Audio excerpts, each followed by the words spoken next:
मी प्रथम म्हणेन, विज्ञान जसं विकसित होत गेलं, मानव प्रगत होत गेला, बुद्धी वाढत गेली, मात्र आपण एका गोष्टीला विसरलो, पर्यावरणाचा आपण एक घटक आहोत. कसं आहे, अन्न साखळी असते तसं माणूस हा या साखळीचा घटक होता, मात्र हा घटक थोडासा विसरला आणि या पर्यावरणाला जे काही भेटतं त्याला उलगडण्याचा प्रयत्न केला. आपल्याला लागलेल्या कम्फर्ट झोनचा आपण सवयीमध्ये कन्वर्ट केलं आणि त्या सवयीला चंगळवादामध्ये रूपांतरित केलं. त्यातच प्रतिरूप मध्ये आपल्याला सर्व काही अति जास्त प्रमाणामध्ये पाहिजे. म्हणूनच आपल्याला काय हवं, काय नाही आणि पर्यावरणाला आपण त्रास केल्यावर काय होणार आहे. चिमणे संपल्या, गिराड संपले, माणसाची वेळ येऊन त्यासाठी एक दृष्टिकोन घेऊन जायचं आहे.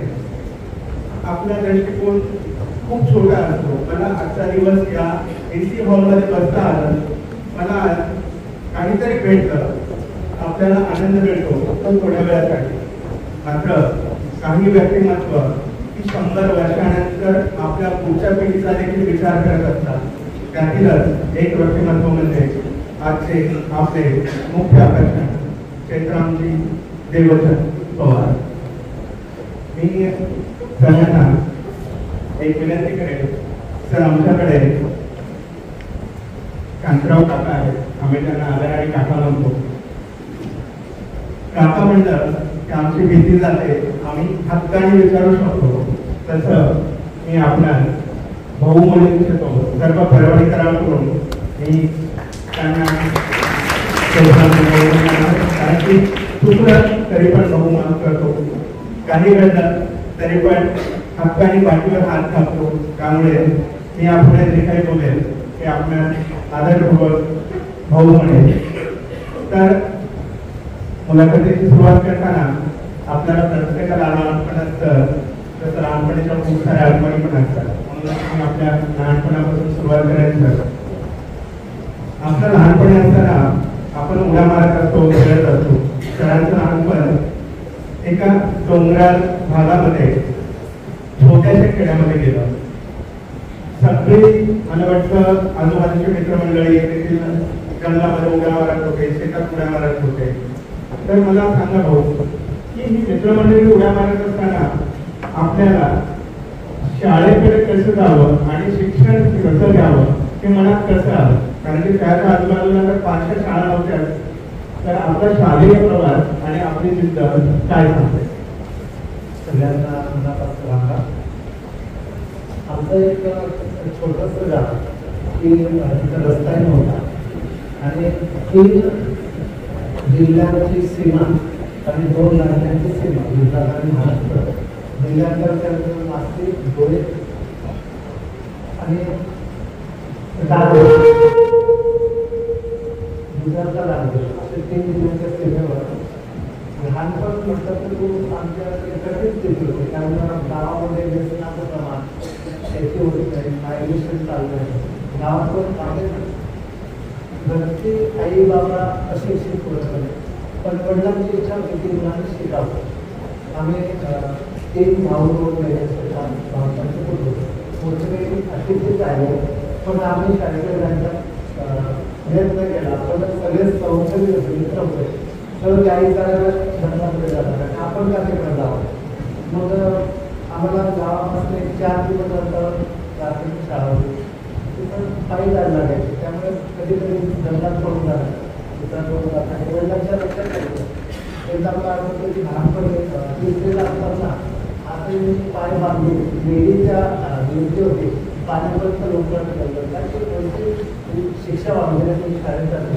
अशा परिस्थितीमध्ये शाळेत जायला सुरुवात झाली आणि मग ते लहानपण आठवायला लागलं. पण 5वीला आमच्या गावापासून ज्या ठिकाणी 8 दिवस शिकायला असं दुसरं व्यवस्था होते ठिकाणी शिक्षण असे वडिलांची खूप इच्छा होती आपण शिकावं. भाऊ ठीक आहे, पण एक शिक्षेचा उल्लेख केला म्हणून विद्यार्थ्यांसाठी मुद्दाम विचारतो. मी मानसिक शास्त्रज्ञ, मानसिक आजारांचे पेशंट पाहतो. तर याच्यावर शास्त्रात 12वी विद्यार्थी आहेत मुद्दाम विचारतोय त्यावेळेस शिक्षक किंवा आईवडील त्यांच्यावर चिडतात, विहिरीत टाकण्याचं दूर चिडतात, त्यावेळेसही आमचे विद्यार्थी म्हणतात मला माझं कळतं तू जास्त शिकू नको, किंवा कधी कधी चकमक अगदी स्वतःचं पाऊल घेऊन आत्महत्येचा देखील प्रयत्न करा. आमच्या विद्यार्थ्यांसाठी 2 शब्दात काय सांगतात? आई वडिलांचा आदर किंवा काय वाटतं? आई वडिलांचा आदर तर केलाच पाहिजे, कारण शेवटी आपण पुढे जातो आणि अशिक्षित आई वडिलांनी किंवा इच्छा आपल्याला शिकावं. शिकलेल्या आई वडिलांना निश्चित पाहिजे आपल्याला शिकावं इतरांना पाहिजे आणि त्याच्या पुढे जाऊ शकतो. तर आम्हाला त्यावेळी शिक्षण खूप चांगली शिक्षकाच्या शिकतो. त्यामुळे आम्हाला आई वडिलांचा आदर घेतला पाहिजे, गुरुजनांचा आदर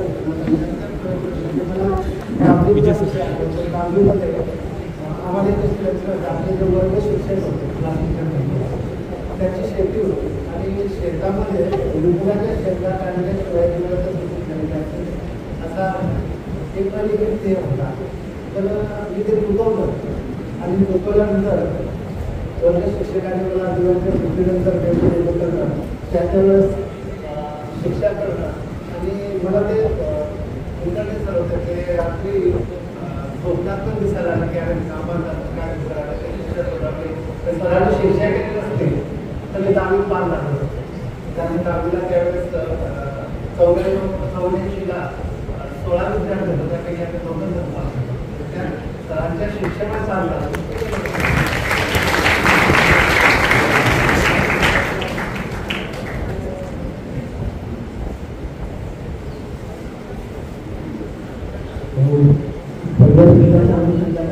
आपण आता हा दुसरा प्रश्न घेत आलो. शालेय जीवनाबद्दल बोलला. शालेय जीवनात केलेल्या गंभीर जमिनी यासुद्धा आपण उल्लेख केला. त्या महाराष्ट्राच्या साहित्यिक थोर साहित्य देशपांडे यांनी खूप छान वाक्य म्हटलेलं आहे. या आयुष्य जगण्यासाठी एक महत्त्वाची गोष्ट लागते ती म्हणजे आयुष्य जगण्याचं प्रयोजन. आणि हे प्रयोजन असतं काही जणांना खूप त्यांच्या आयुष्यात लवकरच कळतं की आपल्याला आयुष्यामध्ये त्या गोष्टी आपल्याला आयुष्यात कळते. तुमच्या शाळेत जीवनामध्ये काही अशा गोष्टी घडल्या का ज्याद्वारे मला वाटतं पुढे झालं किंवा भविष्यात आपण संरक्षण तुमच्या क्षेत्रामध्ये काम करावं. आम्ही मालिकूर नावाच्या गावात दाखवच्या वर्गात असतो आणि त्यावेळेस 2 लेखक त्या शाळेला होते, राजा मुघल वेळेकर आणि यमराज सकटे. त्याची मिरवणूक काढली आणि त्या मिरवणुकीमध्ये सगळ्यात आधी पालखी होती. दोघांकडच्या लाईन चालवायची होती, शाळेचा नियम असतो. तर ती लाईन तोडली आणि त्या पालखीत काय बघायला मिळालं आणि मला सरांनी माझी चांगली जोडदार वाटत आणि लाईन चालवत मला कळलं नाही काय पालखी काय ती पालखी एका ठिकाणी थांबली. त्यातलं एक नुसते काढला आणि त्याची लागवड मला वाटतं अरे ह्याचा आमच्याकडे भरपूर आहे, आम्ही कधी करू शकतो. आज कदाचित तुम्हाला काय कळणी वाटायला तर पुढे त्याला विषय रस्त्यावर म्हणजे आम्ही गावाने एकत्र येऊन एक 17-18 लोक विकत आणले आणि लागवड केली. लागवडीचे काम थांबलं. तर पुढे काय करायचं कारण मला स्पर्धा आणि वनस्पतीला अजिबात माहिती होतं तिथला माझी विकास काय होतं. पण हे चालवलं करणाऱ्या लोकांचं एक संघटन आहे असं म्हणून जवळपास 1990ला डॉक्टर आनंद ठाकर MD मेडिसिन आहे आणि त्यांनी माणसांना छोट्या गावात आले आणि त्या झोपडीत राहिला. आम्ही जरा बघायला त्यांच्याकडे याला राजकारण पुढे याला या समाजापासून काहीतरी आर्थिक स्पर्धा राहत आहेत असे वेगवेगळे विषय होते त्याला. पण त्याच्या वेळेस डॉक्टर ठाकरची भेट होती. लक्षात आलं की या आदिवासी समाजामध्ये स्वतःच्या पायावर उभं राहावं, शिक्षण आरोग्य शेतीमध्ये पुढे यावं यासाठी प्रयत्न करत आहे. तर आपण का करू आम्हाला जीवनातल्या करणे पाहिजे आणि मी वनवासी केल्यास करतो.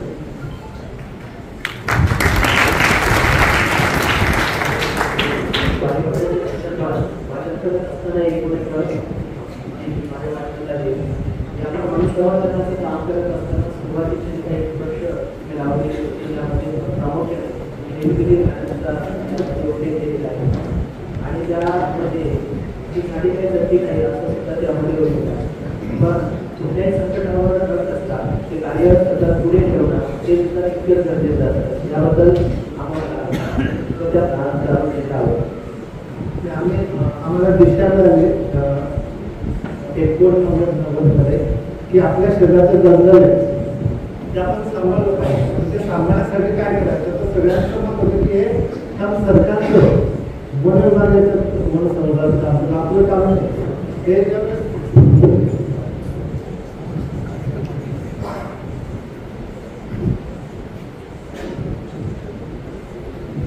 आपल्या लक्षात आले की आपल्या शरीराचं जंगल खूप मोठ्या प्रमाणात नुकसान होत आहे. तर आम्ही प्रयत्न केला, लोकांचा विरोध होता, पण सातत्याने थोडा संपर्क वाढवला आणि लोकांच्या लक्षात आलं की आपल्या गावाचं शहराचे जंगल आहे आपण सांभाळलं पाहिजे. जवळपास 20 ते 25 गावातील लोक पुराणे घेऊन वृक्षतोडीसाठी आहेत. मग गावकरी एकत्र व्हायला की त्याला मी वारंवार विचारतो की वनवासी कल्याणाचं योगदान आहे त्यासाठी की त्यांनी आपल्याला दिशा द्यायचा प्रयत्न केला. आणि आम्ही वन संवर्धनाचे काही नियम केले की कुठे तोडताना सापडतात तर 1,000 रुपये दंड. राखीव जंगलामध्ये कोणी बैलगाडी नेली त्याला 700 रुपये दंड. डोक्यामुळे असताना कोणी महिला पुरुषाला त्याला पण 500 रुपये दंड. आणि जो पकडून दे त्याला 500 रुपये इनाम. हे करताना गावकरी म्हटले की आता वॉचमॅन पाहिजे आपला, कारण 30 वर्षापूर्वीचा विषय. आम्ही एका वॉचमॅनची नियुक्ती केली. लक्षात आहे तो वॉचमॅनच कापून विकतो. मग त्यांची दरवर्षी नवीन नियुक्ती, नवीन वॉचमॅन होळीच्या दिवशी नवीन वॉचमॅन. पण वॉचमॅनने किती दिवस काम करायचं त्याला काहीतरी मानधन दिलं पाहिजे. त्यावेळेस लोकांना खायला पोटभर अन्न नव्हतं तरी वन संवर्धनासाठी प्रत्येक घरातलं 7 किलो धान्य जमायला लागलं.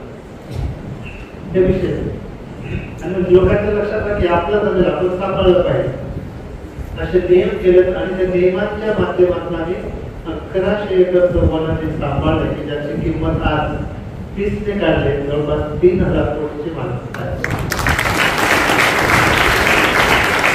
आणि फिक्स्ड डिपॉझिट आहे, याला इन्कम टॅक्स नाही, दोन्ही काही गावाचं त्यामुळे गावाने संघटित होऊन वन संवर्धनाचे काम यशस्वीपणे पुढे म्हणून मी विचारत देतो. तुम्ही एक नाव घेतलं डॉक्टर आनंद फाटक. कसं प्रत्येक ज्यावेळेस आपण शालेय शिक्षणातून पदव्युत्तर होतो आपण एक मोठी डिग्री घेतली, आपण एम.कॉम झाला. मॅक्सिमम लोकांची एक इच्छा राहते की सुखदायी आयुष्य जगावं, AC मध्ये राहावं, मोठी गाडी असावी. मात्र आपण परत बारीपाड्याकडे आला.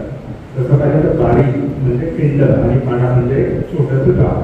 या खिंडीमधल्या गावामध्ये आपण आला यासाठी म्हणजे तुमचा पहिला दृष्टिकोन काय होता की तुम्हाला असं काय वाटलं की मला की यावं, आणि दुसरं यासाठी डॉक्टर आनंद फाटकांचं मार्गदर्शन काय होतं? कारण की आम्ही विद्यार्थ्यांना त्यावेळेस एखादं गुरुजन मार्गदर्शन करतो त्यावेळेस काय महत्वाचं त्यातून घ्यावं समाजाचं.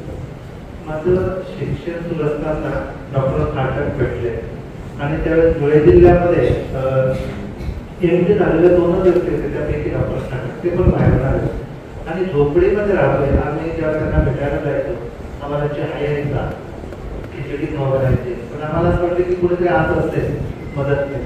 पण हळूहळू लक्षात आलं की स्वतः जाणून देत आहे एक MD झालं स्वतःचे कपडे धुतो, स्वतःचे कपडे धुतो, हे का करतो, हे एक प्रेरणाचं सांगतं.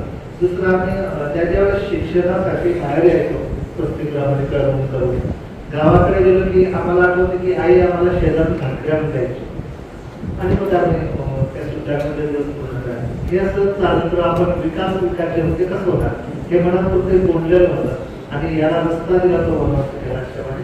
त्यामुळे कैलासवानच्या माध्यमातून आम्हाला पुढे यायला संधी मिळाली आणि डॉक्टर फाटक एवढे सध्याचे प्रचारक होते आणि प्रचारक म्हणून त्यांनी जी भूमिका निभावली. एक तर MD झाला तो एक व्यक्ती आहे तो आणि आपल्याला भाऊ म्हणून समजतो, हे खूप वाटलं ना. आणि गावामध्ये जी स्थिती होती म्हणजे व्यसनाचं प्रमाण खूप होतं, शेती बिलकुल नाही, मायग्रेशन चाललेले, या सगळ्या गोष्टी चालल्या तर यात काम कोण करतात हे मनात सातत्याने येत गेलं आणि वनवासी कल्याणामध्ये संघाच्या खूप कार्यकर्त्यांनी विजिट केल्या की आपण हे काम करू शकतो, हे काम चांगलंय. आम्ही विकास शब्द वापरला नाही पण गावाच्या गरजा सोडवण्यासाठी आपण काय करू शकतो असं एक संघटन उभं करायचा प्रयत्न केला. त्याच्यात पुढे सांगू शकतो डॉक्टर आनंद पाठक हे आपल्याला परभणीच्या बाजूच्या नांदेड जिल्ह्याचे मूळ रहिवासी.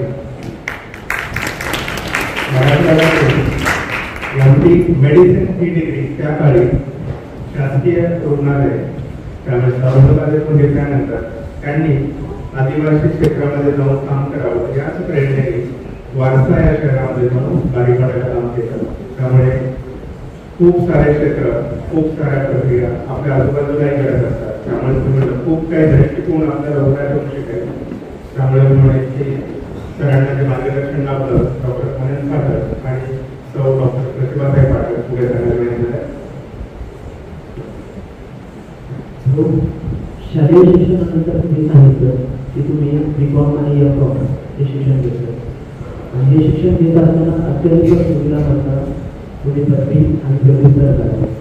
इथे खास करून शालेय विद्यार्थी आहेत आणि बरेचसे तरुण वर्ग सुद्धा आहे. आजच्या काळामध्ये आमच्याकडे सर्व सुविधा असताना सुद्धा आम्ही अभ्यासासाठी एकंदरीत म्हणजे करत नाही किंवा अत्यंत अभ्यास करतो या पद्धतीची परिस्थिती आहे. हीच परिस्थिती लक्षात घेता आणि येथे जास्तीत जास्त विद्यार्थ्यांची संख्या लक्षात घेता त्यांना तुम्ही काय संदेश द्याल ही महत्वाची गोष्टी या ठिकाणी विचारायची वाटते. संदेश देण्याचा मोठा नाही, पण मला असं वाटतं की आपण जीवन जगताना विद्यार्थी दशेत शिक्षण पूर्ण केलंच पाहिजे. पण ज्यावेळेस आपला तो आयुष्यातला टर्निंग पॉईंट, ज्यावेळेस आपली दिशा बदलते, नोकरी करायची, व्यवसाय करायचा, काय केलं पाहिजे, ह्या स्पॉटवर आपल्या सोबत कोण आपल्याबरोबर काम करण्यास संघटना कुठल्या विचारधारेच्या म्हणजे योग्य संगत असते आपला रस्ता चांगला मिळतो. मी 93 मध्ये M.Com करून त्याच्या आधी मी कामात जोडलेलो होतो आणि मला एक कोर्समध्ये माझं सिलेक्शन करून झालं. पण ठाकरसरांच्या बरोबरीने कामात जोडलेलं काम तो विषय बाजूला ठेवला. आणि मला असं वाटतं की आपली संगत कशी संगत जशी असेल तशी आपली दिशा ठरते आणि त्या दिशा ठरली की त्यात सातत्याने काम करतात. म्हणजे अडचणी येत राहते, पण अडचणींवर मात करून आपण जायचं असतं तर आपल्याला एक संघाचं एक तत्व आहे की प्रवास केला तर संपर्क वाढतो आणि संपर्क केला तर संघटन होतो आणि संघटित झालं तर विद्यार्थी दशेत आपण शिक्षण पूर्ण केलं पाहिजे. पण विद्यार्थी दशेत पुढे गेल्यानंतर त्यात आपण सांगितलं की सगळेजण गावात नाही थांबू शकत. आपण भारताचे नागरिक आहोत आणि प्रत्येक जण आपापल्या जागेवर योग्य आहोत. प्रत्येकाला आपलं काम प्रामाणिकपणे करणं हेच आपला उद्देश आहे. शेवटी राष्ट्र निर्माण करायचं असेल तर आपल्याला हे सगळं करावं लागेल. पण याची दुसरी बाजू आपण म्हणतो की सगळे खेडे विस्कळीत होत चालले. खेड्यांना शाश्वत विकास करायचा असेल, त्यांना स्थिर करायचं असेल, मायग्रेशन थांबवायचं असेल तर आपल्याला डोंगर, जल, जमीन, जल आणि पशुधन ही शाश्वत आहे. आपल्याला पूर्ण आयात करायची गरज नाही. आपल्या अवधीत होते सगळं उपलब्ध आहे. ते ह्या स्थानिक संसाधनांचा योग्य वापर करून त्याचा वापर करता करता त्याला पुढच्या पिढीसाठी आपण विचार करू शकतो का? मला हा महत्वाचा मुद्दा येऊ शकतो. कारण माणसाला लागणाऱ्या सगळ्या गोष्टी या 5 बिंदूंमध्ये आपल्याला मिळतात. तेव्हा शिक्षण करताना पुढे जाऊन आपल्याला जे वळण आहे ते वळणावर योग्य निर्णय घेण्यासाठी गुरूंची गरज असते. मला फाटक देवकाने मिळाले, इतर परभणीकर समोर बसले, सगळे खूप वेगवेगळ्या क्षेत्रात काम करणारे संघटना संस्था आहेत हे सगळे पण विद्यार्थ्यांचे गुरुस्थानाचं काम करू शकतात. आपण बारीपाडा केंद्रामध्ये जनसंवर्धनाचं काम चालू केलं.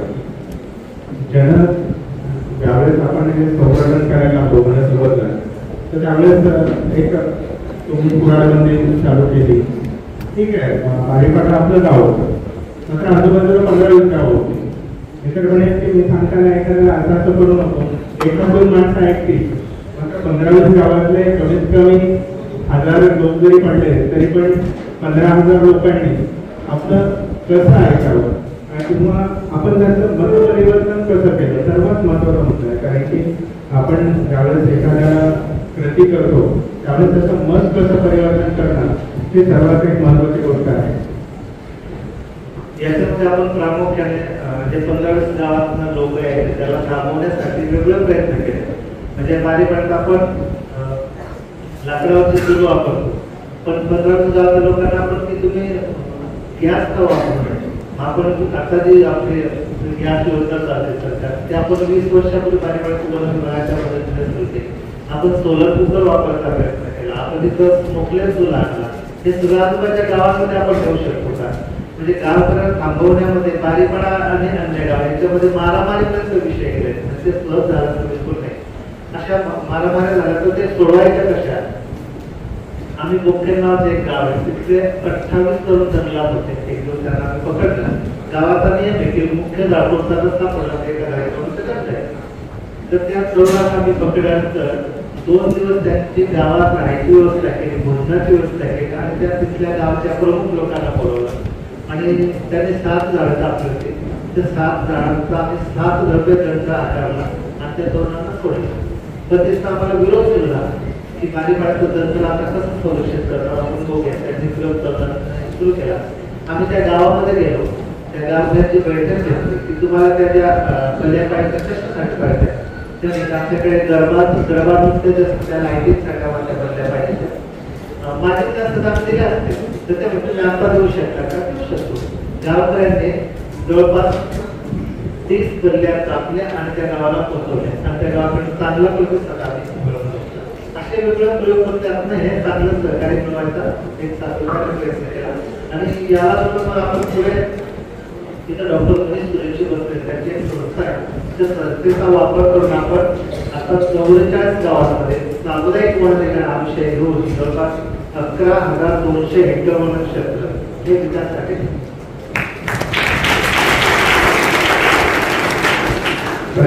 तो म्हणाला की कधी मारामारी पण झाली.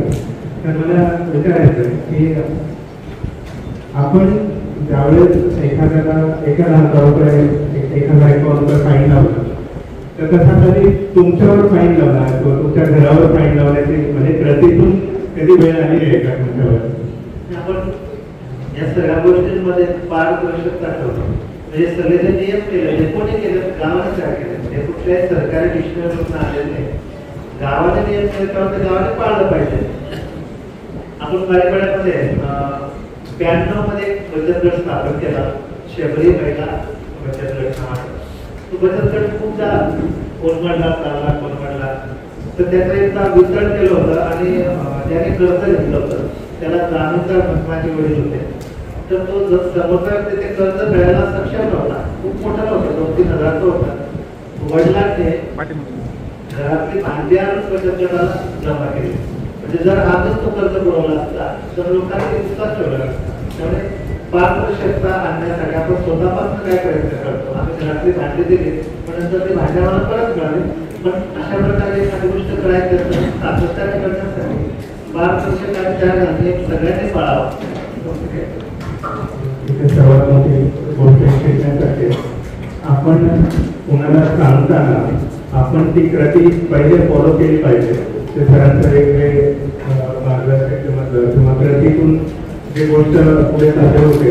असं एखाद्या वेळेस आपण आपल्या लेकरांना म्हणतो चुप बस, मात्र चुप बस नंतर आपला आवाज इतका मोठा असतो की लेकरू काय म्हणणार आहे.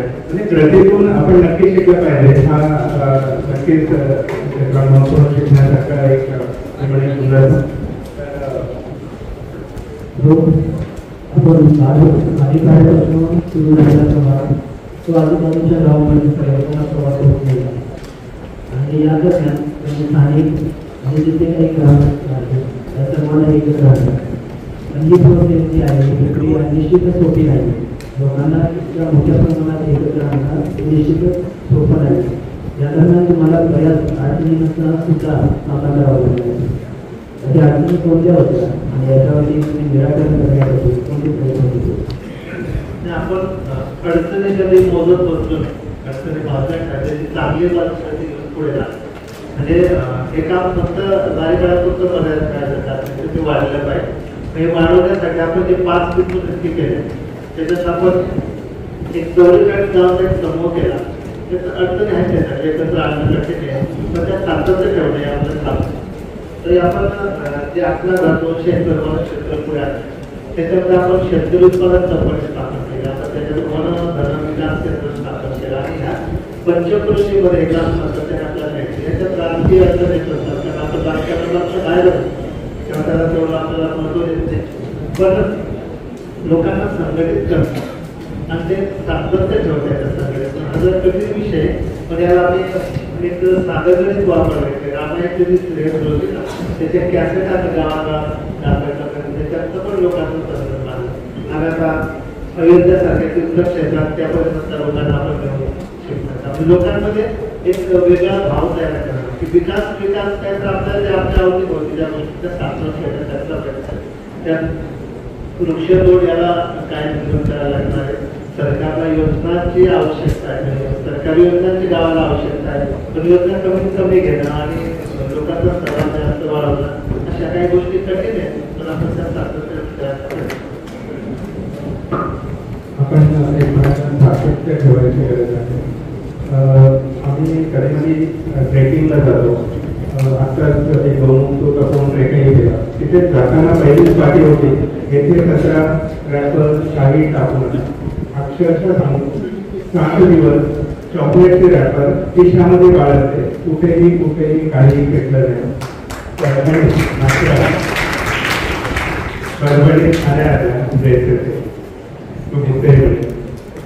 ते सातत्य मुळात आपल्याकडून आम्हाला शिकण्याची इच्छा आहे की हे सातत्य आम्ही आमच्या विद्यार्थ्यांनी सर्वप्रमाणे काळजी कसं साध्य करावं.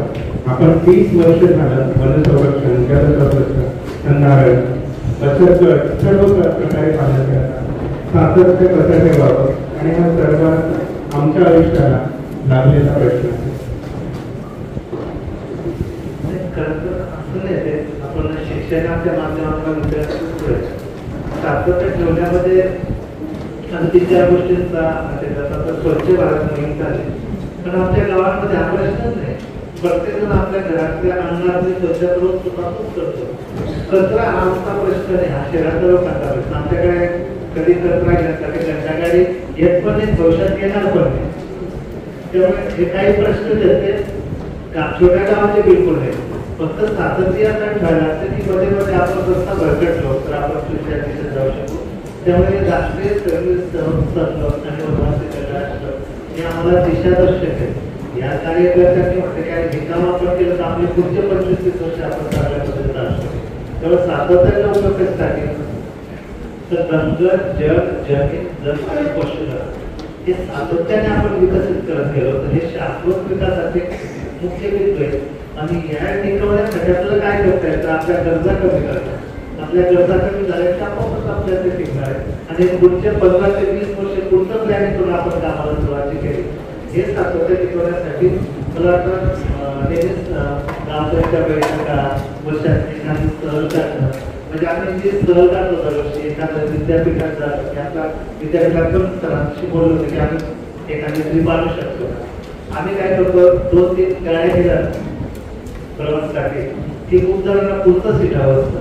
पुढचं सीट बसलं ते जरा बरं वाटतं. पण आमचा नियम होता की पुढच्या सीटवर जो बसला त्याने पोल व्हायचा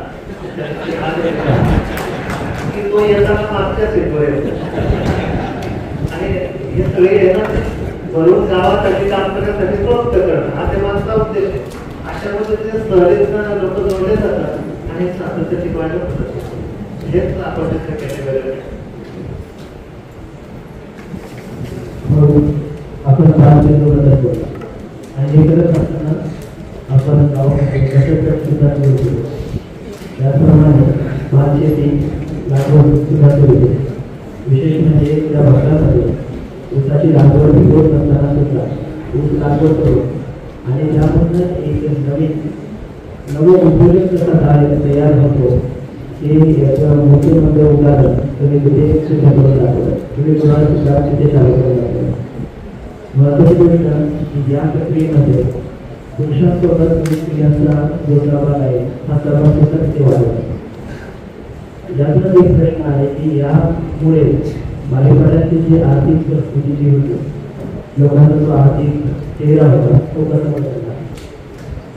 आमच्याकडे महिला पुरुष हा भेदभाव नाही. आम्ही सगळे बरोबर काम करतो.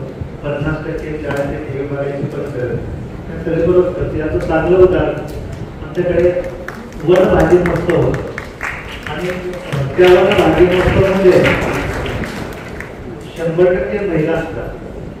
तिथल्या महिला 30 वर्षापूर्वी त्यांना नीट बोलता येत नव्हतं, त्यांना नीट त्या लोकांमध्ये कसं जाऊन बसावं हे कळत नव्हतं. आम्ही वजा माझी स्वतः 2003ला सुरू केले. बघता बघता 20 वर्ष पूर्ण झाले. यावर्षी 48 गावातून 310 मिलाचे भाडे, 200 रुपये प्रवेश शुल्क आणि जंगलाच्या भाज्या असतात त्या जंगलातल्या भाज्या फक्त आणायच्या, शेतातली भाजी नाही. कारण शेतातल्या भाजीला आपण स्प्रे देतो, केमिकल काय काय वापरतो, जंगलातल्या ओरिजिनल ऑर्गॅनिक भाजी आणि त्या भाजीत सगळी माहिती सांगायची, त्याचं परीक्षण करायचं. ते 15-20 महिन्याने बेजवळ बोलायला लायकीच उभे असतात, त्यांना बोलता येत नव्हतं, ते बोलायला शिकल्या. त्याला आपण आरोग्य विषय जोडलेला आहे, म्हणजे पिण्याच्या पाण्यात जीवन वापर त्याचा, औषधाचा वापर त्याचा, हे सगळे विषय त्याला मला असं वाटतं हे बरोबर चालतो का ते चांगलं. आमच्याकडे एवढं वर्ष आपण काम करतोय. 2014 मध्ये UNDPचा एक ग्रुप आला होता भारतात आणि त्याने म्हटलं की तुम्ही म्हणता विकास होतोय पण इथं सगळे झोपडे आहेत, सगळ्या झोपडे आहेत, तर विकास कसं काय होत आहे. गावातले लोक बोलायला लागले तर आमच्या घरी चला आणि एका कागदावर आमच्यापाशी काय काय, तर एक वेळ जोडली, 2 गाई, 5 एकर जमीन आहे, घरात वर्षभर पुरलेलं धान्य, बकऱ्या आहेत आणि त्याने म्हटलं तुमचं बँकेत अकाउंट आहे का, तर बिलकुल नाही. मग तुमचं खेळाचं भांडवलचं काय आहे, म्हणजे कोंबड्या आहे, तुला हसते ते कोंबड्या म्हटलं तर आम्ही आमचे देशी कोंबडे जे आहे आपलं ATM केव्हाही पकडले की पैसे मिळतात, 500-600 रुपये त्याला किंमत मिळतात. त्याने मोजायचा प्रयत्न केला गावात, तर 4000 पेक्षा जास्त त्या सोन्याच्या पाण्यात, 4000 गुणिले 500, 10 लाख रुपये रस्त्यावर फिरतात.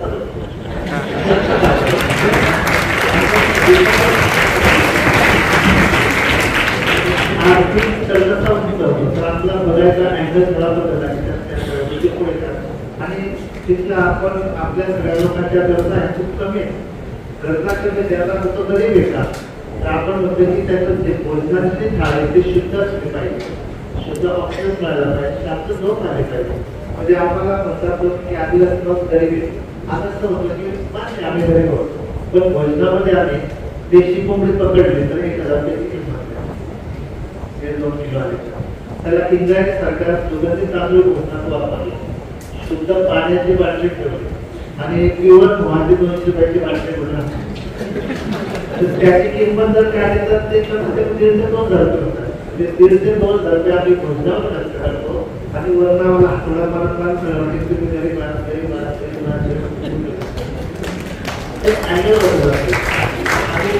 त्याला तिथं जे उत्पादन होतं ते सध्याचं ऑर्गॅनिक आहे, त्याला मार्केट लिंक करता येते. म्हणून आम्ही इंद्रायणी तांदळाची सुरुवात केली आणि परभणीमध्ये पण माझ्याकडे इंद्रायणी तांदळाचा स्टॉल हा 4-5 वर्ष.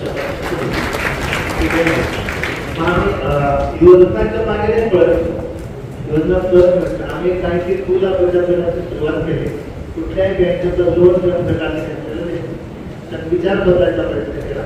पण मोदी सरकारची जी योजना आहे म्हणून आम्ही विकास केंद्र, त्याने 3 गावांना 1 केंद्र घेतलं आणि जे आम्ही राखीव जंगल त्याच्यामध्ये मोहाचं झाड खूप आहेत आपल्याकडे, तर ग्रामीण भागामध्ये त्यांना माहितीच आहे. तर मोहाचं झाड जे त्याचा बिझनेस प्लॅन केला, दारूमध्ये हा एक वेगळा विषय. पण त्याच्या बिया क्रश केल्या की त्यातनं ऑइल मिळतं की त्याची किंमत आम्ही 1800 रुपये किलोनी विकतो. त्याच्या तेलापासून आम्ही मेडिक दारीबळा नावाने साबण बनवलं आहे, त्याची किंमत 120 रुपये. त्याचं व्हॅसलिन बनवलं आहे, त्याची किंमत 500 रुपये ठेवली. आपण द्राक्षाचे मनोके खातो तसे आम्ही मोहार फुलाचे मनोके डेव्हलप केले, त्याची 1250 रुपये किलो पर किंमत ठेवली. या सगळ्यांची किंमत काढली तर एका झाडाची किंमत ही 1 लाखापेक्षा जास्त जाते. फक्त बारीपाड्यामध्ये आपण नंबरिंग केलेलं आहे 4,332 झाडे गुणिले 1 लाख. तसं तर आपलं जे क्लस्टर मध्ये काम चाललं आहे 44 गावांवर कमीत कमी 2 लाख मोहाची झाडे. पाऊस पडो अदरला पडतो पण येणार 2 लाख गुणिले 1 लाख विलेज मध्ये जायचे. म्हणजे स्थानिक संस्थांचा योग्य वापर करून आपण जर उद्योग निर्माण करायचा प्रयत्न केला तुम्हाला कशा पद्धतीने आपण जाऊ शकतो.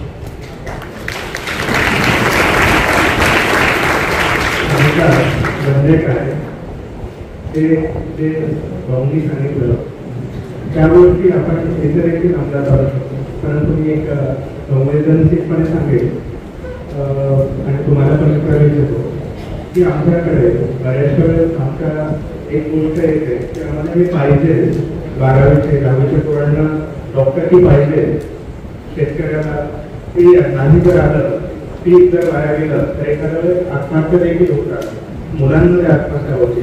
तर या सहला जो मागे लागला आपल्या शहरी भागामध्ये आणि दुसरा जो मी माझ्या संवेदनशीलपणे विचारेल की तिकडे कधी आत्महत्या हा प्रकार किती प्रमाण किंवा कसा असतो होतो का? कारण की आम्हाला जे सहमागत आहे त्यामुळेच बऱ्याचशा आत्महत्या आमच्याकडे होत आहेत असं पाहण्यात येतं.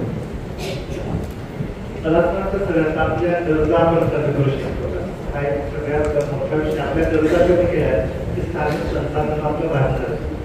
मला म्हणजे तुम्ही कुठे कधी ऐकलं का की आदिवासी भागामध्ये एखाद्या व्यक्तीने शेती ही बसून आत्महत्या केली? मला वाटतं शिंदे आदिवासी भागाचा विशेष नाही.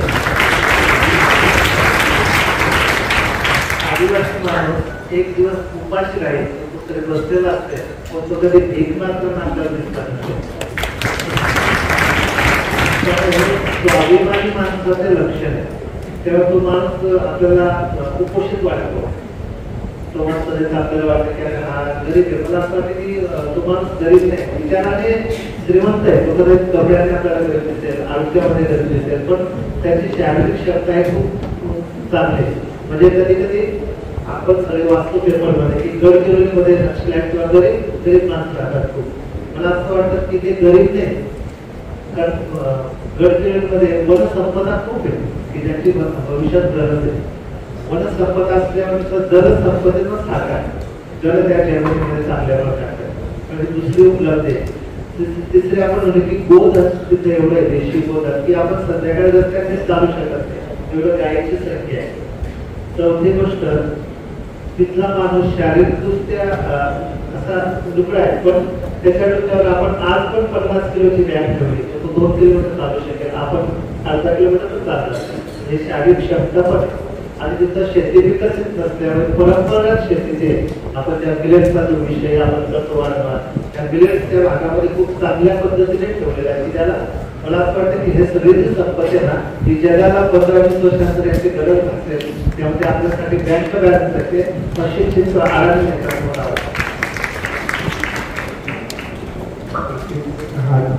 आम्हाला तो दृष्टिकोन घेऊन जायचा आहे. तो म्हणजे आज आपला प्रश्नाकडे येतो. पूर्वी आपण सांगितलं की बचत गटातून आपण गावापर्यंत जाते.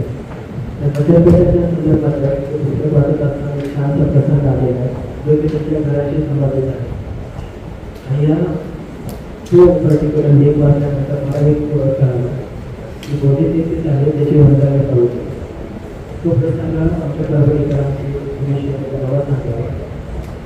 मनाशीच बोलत विषय आमच्या घरातली भांडी आम्ही काढून ठेवली त्या गटाला. कर्ज त्यांनी कर्ज देत होता, तो कर्ज भरायला सक्षम नव्हता. आम्ही घरातली भांडी काढली, आमच्या बचत गटाला जमा केले. त्यानंतर तो गट व्यवस्थित झाला. त्यानंतर आमच्याकडे 15 बचत गट तयार झाले आणि त्या 15 गटाने आतापर्यंत कुठल्याही प्रकारचं लोन घेतलं नाही, पण मोदी सरकारची योजना घेतली आणि माझा जो बिझनेस प्लॅन आहे तो आम्ही सुरू केला. आता त्या वंदन केंद्राच्या माध्यमातून स्वतःची तेल आम्ही गावात लावले आणि जो मिलेट्स इयर जो साजरा केला आम्ही काय केलं की भगरीचे जे वेगवेगळे प्रकार आहेत त्या बचत गटाच्या माध्यमातून संकलित करणं, प्रोसेस करणं आणि मार्केट करणं. म्हणजे मला एक चांगली घटना सांगता येईल की NCERT मध्ये याची नोंद घेतली गेली आणि त्याच्या पुस्तकामध्ये कार्यक्रमाचे मिलेट्स आणि वनौषधी हे आता मला सिरियस पॅटर्नमध्ये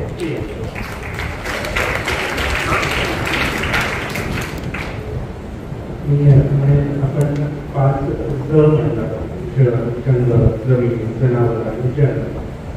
जन आपण संघटित राहतो. जर या गोष्टींना आपण संवर्धन नाही केलं तर भविष्यामध्ये म्हणजे आपण 40 आहे माझ्या पुढे बसलेल्या बालमित्रांना काय होईल याची विषणता थोड्या प्रमाणात आपण नक्कीच सांगावं असं मी विनंती करेन. याच्यात साध्या पद्धतीने आपण म्हणतो मला काय ते कुठल्याही भाषा घडवून बोलता येते.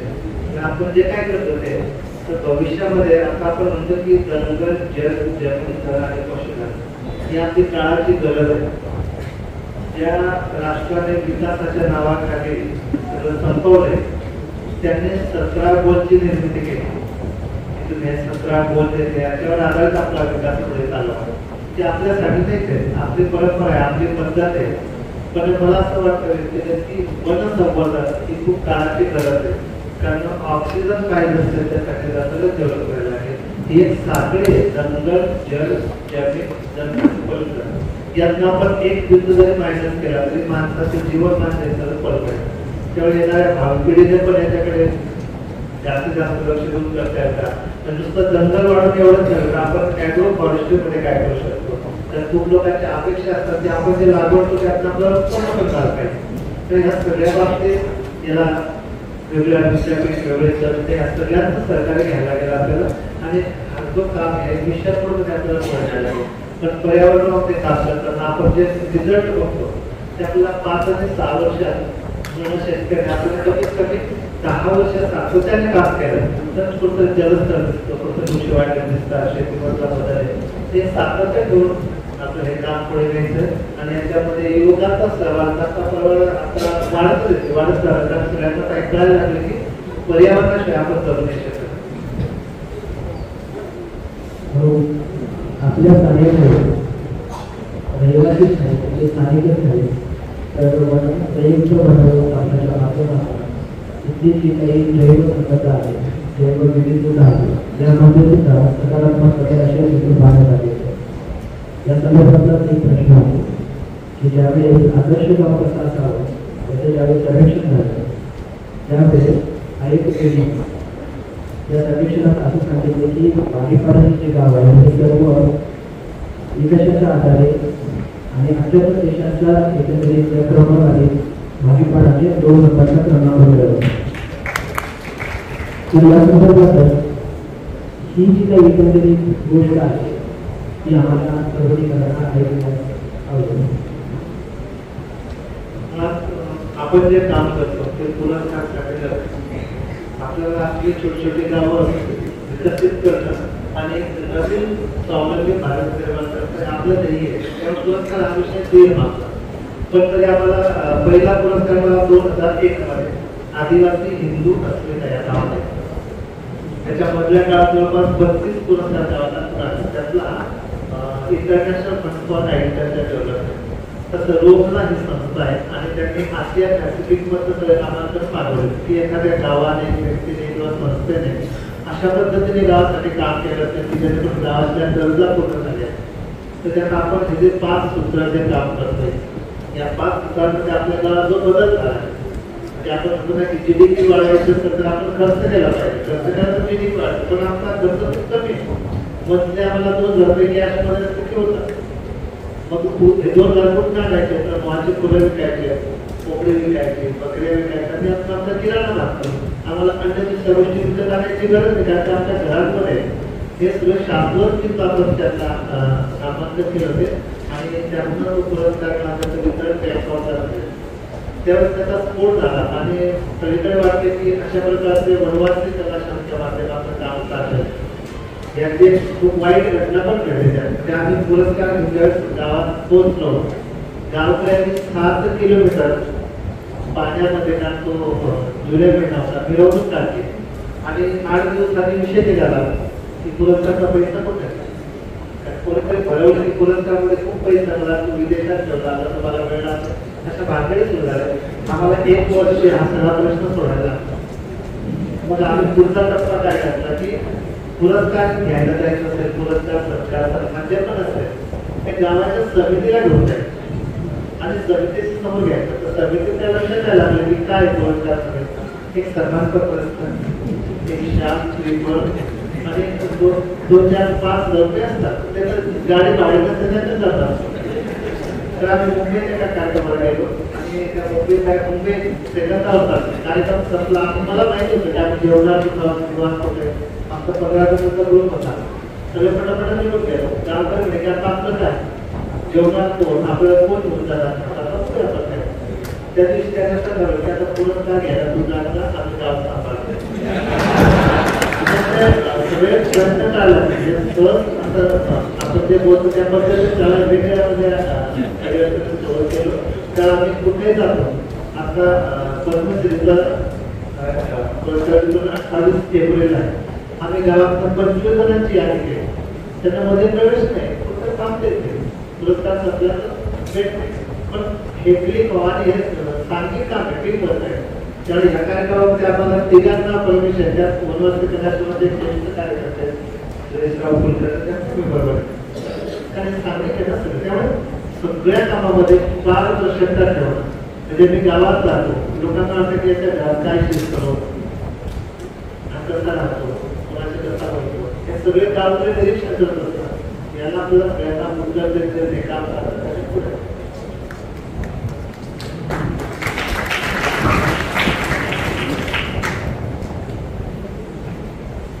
पुरस्काराबद्दल पद्मश्री भेटला पुढे विचारतच नाही. मी आता शेवटच्या टप्प्याकडे करतो कारण की 8 वर्ष झाले. मी म्हणेन की आपल्या भावी आविष्काराला मी खूप खूप शुभेच्छा देतो आणि आपल्या भावी आविष्कार येणाऱ्या काळामध्ये आपले काही नियोजन किंवा काही पद्धती आपण काही ठरवल्या आहेत का आपण एक नियोजन करतो आता त्यामध्ये आपली काही वाटचाल पुण्यामागे आणि प्रोसेस जो आनंद दिला आहे आपल्याला या वाटचाली म्हणजे या बोलपेक्षा पाहिजे कारण तुमचं जे ऐकतं हे पुरस्कार हा बोल आहे तुमची वाटचालच एक आनंद वाटतो. कारण पुढील वाटचालीसाठी आपला पुरस्कार आपणास काही पुढील मुद्दे आहेत का याच्यात आपण एक काळजी घेतोय. आता महाराष्ट्रामध्ये 2 गावांचे नाव पण सरते हिवरे बाजार आणि राळेगण सिद्धी.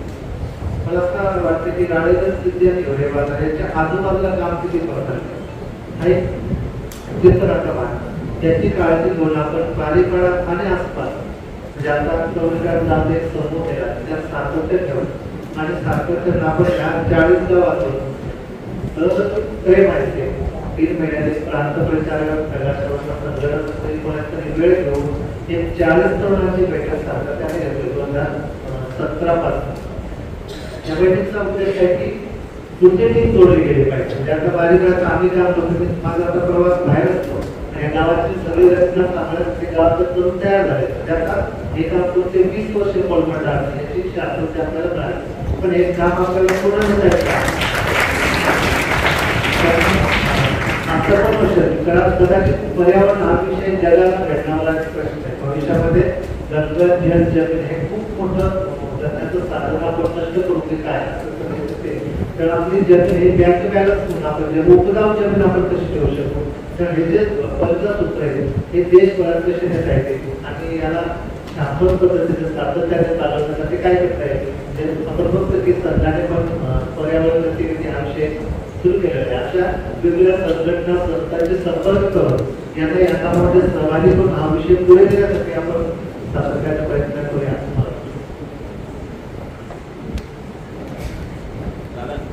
एक प्रश्न राहिला या कार्यक्रमासाठी बरीच मंडळी आलेली आहेत. काही माता पण आहेत, काही पुरुष मंडळी पण आलेली आहेत. ज्या माता आल्या ते सगळं आलेले आहेत पण काही माता नाही येऊ शकल्या. मला असा आपल्याला विचारायचं आहे की आपल्या या यशामध्ये किंवा या कार्यामध्ये आमच्या काही साहेबांचा जो सहभाग आहे आधीच विचारलं की आमच्याकडे महिला पुरुष नागरिक सगळेजण म्हणून काम करतो. पहिला बचत गट 92 मध्ये झाला. कदाचित बचत गटाची चळवळ मोठ्या प्रमाणात नव्हते. गंगावहिनी म्हणून महिला कार्यकर्त्या आणि वन संवर्धनामध्ये 4-5 महिलांचा सुरुवातीपासून खूप मोठा रोल राहिला आहे. त्या आमच्या घराघरात महिलांचा सहभाग साधला आहे. माझा व्यक्तिगत प्रश्न आला तर आमचं लग्न वनवासी कलाशामध्ये जोडून गेलं. लग्न ठरवून लग्न केलं की मी नोकरी करणार नाही आणि कुठल्याही प्रकारचे साधन करण्याची अपेक्षा ठेवायची नसलं तर लग्न करायचं असं मला मी लग्न केलं. आणि आज साधन कुठलं भांडण काहीतरी खरेदीला जावं वगैरे हा विषय आम्ही पूर्णपणे बाजूला ठेवलाय. मला 2 मुली आणि 1 मुलगा. 2-3 मुलांचं शिक्षण वनवासी कलाशाच्या संघाच्या कार्यालयातून झालंय. मोठ्या मुलीचं लग्न केलंय, संसार गेले. दोन दुसरी मुलगी आहे, त्यांना BSc नर्सिंग करते, डॉक्टर हेगडा पाहिजे. तिच्यासाठी डोनेशन पण तिच्या डॉक्टरांनी शोधून भरले ते कॅन्सरचे. आणि मुलगा विद्यार्थी परिषदेचा 2 वर्ष पूर्ण होता, त्यांनी तिथेच डॉक्टर आणि सेवा इंटरनॅशनल नावाचं एक संघटन काम करतो. त्याची फेलोशिप झाली आता भुवनेश्वरला.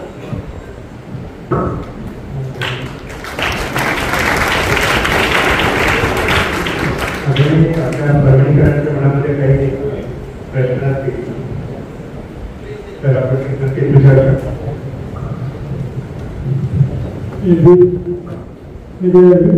आता एक तासामध्ये 2-3 प्रसंग असे सांगितले सरांनी की विपरीत परिस्थिती आली होती. जसं बँकॉकचे उदाहरण दिलं, गावातले 1-2 उदाहरण दिले. तर विपरीत परिस्थितीतही तुम्ही निराश झाले नाही आणि या चळवळीचं रंग काढून घेतलं नाही. याचा आम्ही काय समजायचं, कसा तुम्ही त्याच्यातून मार्ग काढून गेले त्याचं थोडं मार्गदर्शन केलं. आम्ही स्वतःच जीवन करताना आमच्या गरजा खूप कमी कमी करायला. साधे 200 रुपयाची चप्पल घेतली ती 2 वर्ष घेतली पाहिजे. आपण गमत नाही पण खर्च कशाला करायचं, गरजा कमी केल्या. आणि खूपदा मरगळ येते ना, गावात भांडण झालं की वाटत आले नको यायला नको. अशा वेळेस संघाचा कन्याच्या मात्र वरिष्ठ कार्यकर्ता आला, त्यांनी पाठीवर नाक फिरवली, एनर्जी मिळताना कामात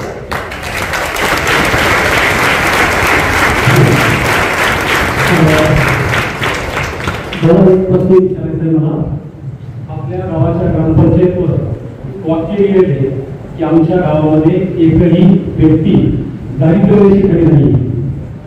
आमच्याकडं सगळ्या सुविधा असतात नाही, यावेळी माझं नाव असलं पाहिजे याची धडपड असते. आपण ही मानसिकता कशी निर्माण केली त्याच्याबद्दल थोडं. आमची दर महिन्याला एक बैठक असते, काही असं तर बैठकीला सगळ्यांनी यायचं आणि फक्त ठरवलं की सरकारकडे काही मागायचं नाही, आपलं काम आपण करत राहू.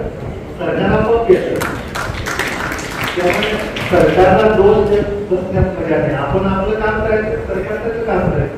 आपली UNDP ज्या बारीकडचा जो सर्वे केला तो मुळात सुटला की 2 महिने 5 एकर जमीन आहे, घरात वर्षभर पुरे एवढं धान्य गाडी शेतामध्ये परत बाकीच्या लोकांनी सगळ्या भाज्या आहेत याची ज्या त्यांनी बेरीज काढली तरी 50 लाखापेक्षा जास्त झाली.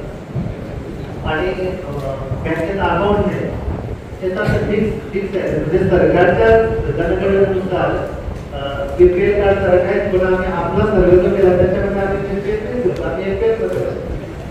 हे वास्तव आहे. त्याला आपण म्हणतो की सरकार त्याचं काम आम्ही रेशनचं धान्य घेतो आणि कोंबड्यांना आणि चिमण्यांना खाऊ घालतो, त्याला चवच नसते, त्यामुळे आम्ही त्याचा वापर करतो. म्हणजे ही सगळी मला असं वाटतं की सरकारच्या ज्या विचार प्रार्थना आपण त्यातून आपण साध्य करू शकतो.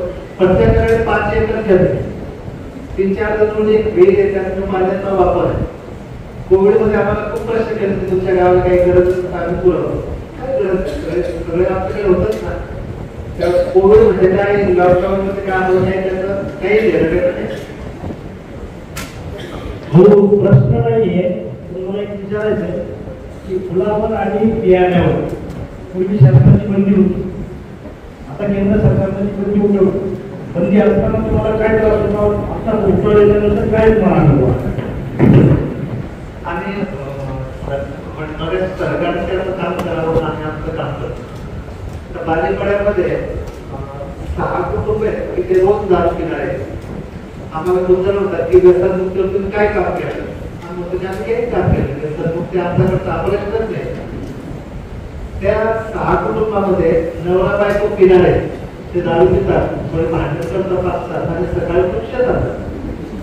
तर पिणाऱ्या कुटुंबाने शेतजमीन विकली का नाही, मुलांचं शिक्षण बंद केलं का, बिलकुल नाही. मग काय परिणाम काय झाला त्याचा, तो पिण्यासाठी मोहाची मुलं घरात आहे, तो स्वतः बनवतो आणि स्वतः पितात, तेव्हा ते शुद्ध आहे, त्याच्यात मिक्सिंग नाही, तर खर्च पण शून्य आहे. आम्ही म्हणतो की आमचं 5 लोक पितात त्याला तुम्ही म्हणता की व्यसनमुक्तीकडे न्या. शहरातला माणूस जर 1 तासाने 1.5 वाजता चहा येऊन द्या, दिवसातनं 10 कप चहामध्ये पण व्यस्त नाही. तर व्यसनाचे वेगळे प्रकार आहेत ना, त्यामुळे मुलांचा आम्ही कधी सरकारने विरोध पण केला नाही. वाहतुकीचा काही प्रश्न येत नव्हता, दुसरीला द्यायची गरज होती, पण लोकल पद्धतीने विकतात आणि विकून त्यातनं किराणा करायचा. आता तर वन केंद्राच्या माध्यमातून याच्यावरची पूर्ण बंदी उठलेली आहे. आपण त्याला कुठे देऊ शकतो. त्यातला मोहफुलाची वाईन बनवला हा जो विषय चालला, त्या कंपनीचे MOU केला आणि गावात उत्पन्न कसं पुढे नेता येईल, त्यामुळे तो विषय आमचा नव्हता आणि आम्हाला सरकारने पण कधी त्रास दिला. आणखी प्रश्न आहे की आपल्या गावातील जे नवयुवक आहेत तर हे शिक्षण घेऊन गावातच काही तुमच्या कामामध्ये सहभाग नोंदवतात की बाहेर सेवामध्ये जाण्याचा त्यांचा जास्त कल आहे? आपण त्याच्या 2 भाग करतो. जे हुशार विद्यार्थी, ज्या विद्यार्थ्यांची कदाचित राष्ट्राला पण गरज आहे, त्यांनी त्या क्षेत्रात जावं, त्यांना गाव कशात लावायचं. पण जे शिक्षणामध्ये थोडंसं वाटत की कमजोर आहे, तशाने आपल्या गावातली शेती सांभाळावी. म्हणजे आम्ही वेगळ्या शेतीचे प्रयोग करतो. स्ट्रॉबेरी लागवड असेल, मिरची लागवड, ते काय असेल त्यात त्या तरुणांना रोजगार मिळेल का असा एक सातत्याने प्रयत्न केला आहे आणि त्याच्या माध्यमातून आपण शेतकरी उत्पादन कंपनी स्थापन केली. त्याच्यावर तरुणांना तिथं रोजगार पण मिळाला आणि आपला शेतमाल योग्य पद्धतीने विकायला शेती पण चांगली करते. तर तिथलं विस्थापन जे आहे ते तरुणांबद्दल पण खूप कमी आहे. म्हणजे अशा पद्धतीने छोटे छोटे उद्योग करून आता बियरचा विषय आपला त्याचा एक बिझनेस केला की वगैरे आपल्याला मार्केटमध्ये देत आले चांगल्या पद्धतीने, तर त्याचा आपल्याला रोजगाराशी कसं जोडता येईल असं सगळे प्रयत्न असतात. आपण काय केले की जे विस्थापित होणारं गाव होतं त्याला आपण गावात थांबवलं. गावात थांबल्यानंतर त्यांनी वन संवर्धन, शेती, आरोग्यामध्ये छोटे छोटे कामं सुरू झाले. आता त्यांना हळूच आपण छोट्या छोट्या उद्योगाशी लिंक करायचा असा आपला एक प्रयत्न चालू. सध्याची तरुणाई आहे की मोबाईलच्या आणि भारताचं भविष्य आहे जे विद्यार्थी ते सुद्धा मोबाईलच्या आघाडी गेलेली तरुण आहे. पण तुमच्या गावामध्ये त्या तरुणांना किंवा एक पूर्ण भारताला किंवा महाराष्ट्राला तुम्ही आपण संदेश द्या की कशा पद्धतीनं हे मुलं या मोबाईलपासून दूर राहतील. त्यासाठी सध्याचा एक कायम असतो ना, मला असं वाटतं की हा घराचा विषय, आपली मुलं काय करतात ते आपणच ठरवलं पाहिजे. आपण त्यांना कशी दिशा देतो तो महत्वाचा विषय. आणि आधुनिक युगात मोबाईल वापरणं हे पण योग्य नाही, पण त्याची चांगली बाजू जी आहे ती आपण घेतली पाहिजे, ती वाईट बाजू सोडली पाहिजे. आणि सरकार आपण घरातच केलं. मला हा काही व्यासपीठावर बोलायचा विषय नाही, मी इथे लेक्चर दिला निघून गेलो, पण आपल्या मुलांना दिशा देण्याचं काम आपलं. या कार्याला तुम्हाला आध्यात्मिक जोडीचा काही फायदा होतो, कारण या सगळ्या कार्यामध्ये चांगली गोष्ट स्वतः निर्माण करण्यासाठी तुमच्या गावामध्ये आध्यात्मिक चळवळ चालू आहे. आपण विकास म्हटलं तर त्याला मर्यादा घ्यायची चालत आहे, पण विकास करताना अस्मिता आणि अस्तित्व हे सांभाळून विकास करणं. म्हणजे आपली जे परंपरागत पूजा पद्धती असेल, देवाची पूजा असेल, ही सातत्याने सुरू आहे. त्यामुळे आता उदाहरणार्थ डोंगऱ्या देवाची पूजा असते आपल्याकडे कार्तिक ऋषी, ती 15 दिवस चालते.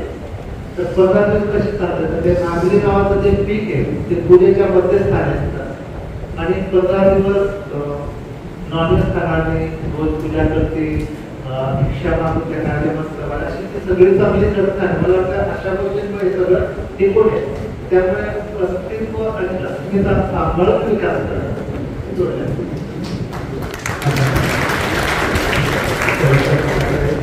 त्यानंतर तुम्ही काय सांगितलं की आपल्याला मानपत्र देऊन सत्कार करायचा. तर नाही शेवटच्या 2 मिनिटांमध्ये की आपण आज जाता काय घेऊन जावं आणि काय आपल्या मेंदूमध्ये साठवावं. तर या 30 वर्षातील त्यांच्या दूरदर्शनीचा भाग वनश्री ते पद्मश्री हा घडलेला त्यांचा जीवन प्रवास. त्याची या प्रवासामध्ये प्रमुख गमक म्हणजे त्यांचं सातत्य. सतत जर तुम्ही प्रयत्न कराल तर तुकोबारायकडे म्हणून गेले असाध्य ते साध्य करिता साधारण अभ्यास सुद्धा म्हणून सातत्य असणं गरजेचं आहे. त्यासाठी गरजेचा आहे तो प्रयत्नवान. रडत बसण्यापेक्षा मला हे जमत नाही, याने त्रास दिला, त्याने त्रास दिला असं करण्यापेक्षा प्रयत्न करणं गरजेचं आहे. प्रयत्न एकट्याने दुसऱ्याने होत नसतात, तर ते संघटनेने होतात की ते एक संघ भावना जाताना फक्त सर्वांनीच विस्थापित करावी. आणि मी खालची एक घटना सांगेन का हे व्यक्तिमत्व ही सुरुवातीला म्हणलं सामान्यातील असामान्य व्यक्तिमत्व, मात्र काल येताना मनमाडला त्यांची ट्रेन होती. त्यांच्या गावी एक जत्रा असल्यामुळे बारी बाळाचं कुटुंबात येण्यासाठी त्या गाडी आणली आणि येण्यास वेळ झाला. पहिली ट्रेन निघून गेली नंदीग्राम, त्यानंतरची दुसरी ट्रेन अर्जंटली भेटणं मुश्किल असतं. त्यांनी एक प्रयत्न केला आणि त्यांना सांगितलं की 2 तिकीट रिकामी आहेत ती मिळू शकतात. मात्र या असामान्य माणसामध्ये सामान्य माणूस कसा आहे आणि तो किती सहज जगतो, रडत नाही, इतके सरत नाही. त्यांनी रात्री 1:30 वाजता परत ट्रेन पकडली. ते जनरल डब्यामध्ये आले. आपल्या कर्मचाऱ्यांना ते सकाळी 7 वाजता इथे राहिले, 9 वाजता त्यांनी विद्यापीठामध्ये प्रोग्राम केला, दिवसभरामध्ये एका शाळेला भेट दिली आणि आपल्या इथे मागे 1.5 ते 2 साधारण 2.5 तास आपल्याला संवाद. सामान्य माणूस असामान्य कसा असतो आणि सामान्य माणसामध्ये असामान्य व्यक्तिमत्व कसं असतं याचं मूर्तिमंत उदाहरण म्हणजे पद्मश्री क्षेत्रामध्ये भाऊ देवचंद